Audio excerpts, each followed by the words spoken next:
This is Democracy Now! I'm Amy Goodman as we turn to Afghanistan, where a series of bomb attacks rocked restaurants and other public spaces Monday in the eastern city of Jalalabad, injuring at least 66 people.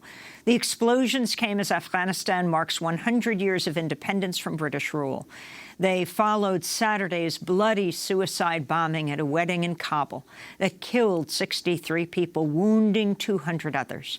The attack claimed by ISIS was the deadliest this year in Afghanistan. This is the groom from the wedding. I've lost hope. I lost my brother, my friends who came to join my wedding party. The celebration of Independence Day does not matter to me anymore. I don't care whether the government is going to light up the city. It's the Independence Night, and it's dedicated only to the rich people who celebrate it. All those killed were laborers and poor people attending the ceremony. Rich people do not come to participate in poor people's ceremonies.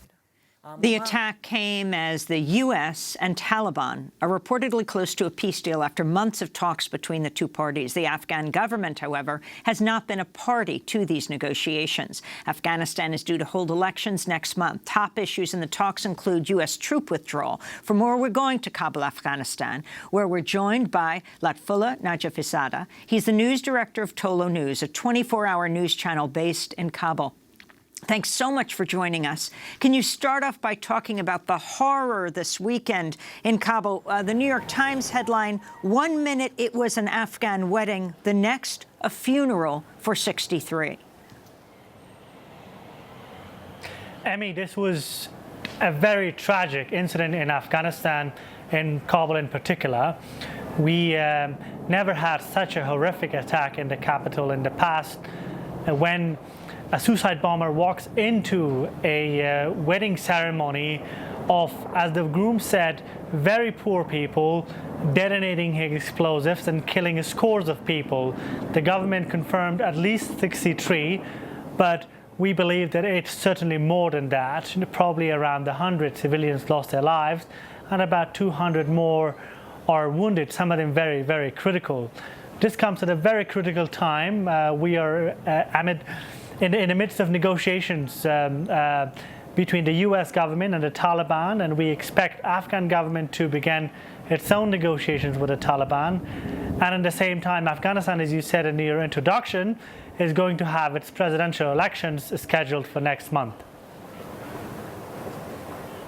So also talk about what happened in eastern Afghanistan, in Jalalabad, and talk about who is responsible for these attacks, the suicide bombing that turned this wedding into a funeral, and what's happened in Jalalabad. To be very honest with you, we don't know. A group called Daesh or ISIS claimed responsibility in a fashion that's not transparent and not certainly verifiable. Also in Jalalabad yesterday, there were rockets coming, and a lot of people were wounded there, and the celebration for the Independence Day was disrupted. Also, the attack in Kabul a couple of days earlier was apparently claimed by Daesh or ISIS, but it's very, very difficult to say why this attack was carried out, why they have this animosity with the ordinary people of Afghanistan. As the groom said in his interview, there was no official there was no known target, which can be, well, quote unquote, a legitimate target for terrorist groups. So talk about this, the backdrop of this, these negotiations that are going on between the United States and the Taliban, not including the Afghan government. These are called peace talks. You've been following these closely. Tell us where you were and what is happening in these talks. They are not getting a lot of attention in the United States. The U.S. government has been engaged in direct negotiations with the Taliban for the past 9 to 10 months, and that includes at least 8 rounds of serious negotiations in Doha, led on the U.S. side by Ambassador Zalmay Khalilzad and a group of Taliban representatives who reside in Doha. The Taliban and the U.S. believe that this will lead into direct negotiations between the Taliban and members of the government, as well as the larger Afghan society who are living under the Islamic Republic flag today. So we expect that negotiations to begin very soon. Some reports suggest that it might be in Oslo, Norway, but that's still to be seen. So what we expect in the next week or so, an announcement where the US and the Taliban finalize their first phase of negotiations, and the US and the Afghan government to announce a joint declaration in which they will welcome and support the US initiative and begin the direct talks with the Taliban. And the significance of the Afghan government not being included in these talks?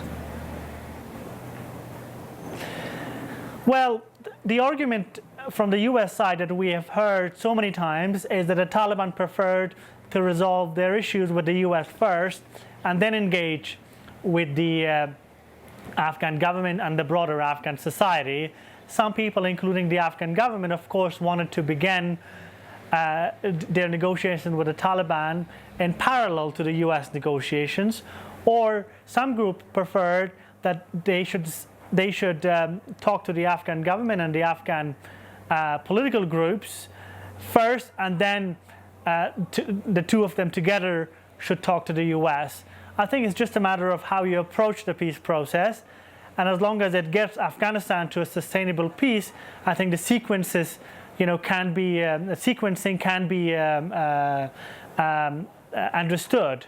But I think it's important that the two tracks, the US Taliban, the US and the Taliban and Afghan government and the Afghan political parties and the larger society, including civil society, media, women's rights, of course, they all come to a final agreement in which Afghanistan will hopefully see peace after 4 decades of senseless violence. And the news that the Trump administration may withdraw thousands of US troops in exchange for a ceasefire, Lotfullah? That's what the Taliban say. The Taliban say this is an obstacle, that the US presence is an obstacle, and for them a precondition to talk to the Afghan government and Afghan political groups. And apparently there is no official, of course, announcement. We still expect that what the final announcement from the US government and the Taliban would be on the posture of foreign forces in Afghanistan. But we've also heard reports that this might include reduction of US forces in the country. And the significance of the elections that are coming up next month? Yes, quite important. I think Afghanistan's democratic journey began in 2001. We have had a couple of national elections, presidential elections, as well a couple of parliamentary elections and local elections, of course. I think it's important for Afghanistan's democracy to move forward and build on the journey that we have began almost 2 decades ago.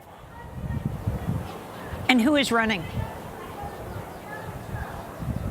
Well, about 18 people are running, including the incumbent President Ghani and his coalition partner, Chief Executive Abdullah. Other candidates include a former fugitive, as well as someone who fought against this government for the first 17 years of the post-2001 Afghanistan, Gulbuddin Hekmatyar, who joined the peace process just 2 years ago now. He's running as a presidential candidate, which is quite incredible and demonstrates how far Afghanistan has come. Also a former NDS, or National Intelligence chief, a former spy chief is also running. So it's very crowded. It's a very interesting scene. But one should not forget that the talks in Doha, it's almost as crowded as the Democratic president. It's almost as crowded as the Democratic presidential candidate race here in the United States for president. We're going to have to leave it there. Lotfullah Najafizada, I want to thank you for being with us, news director of TOLOnews.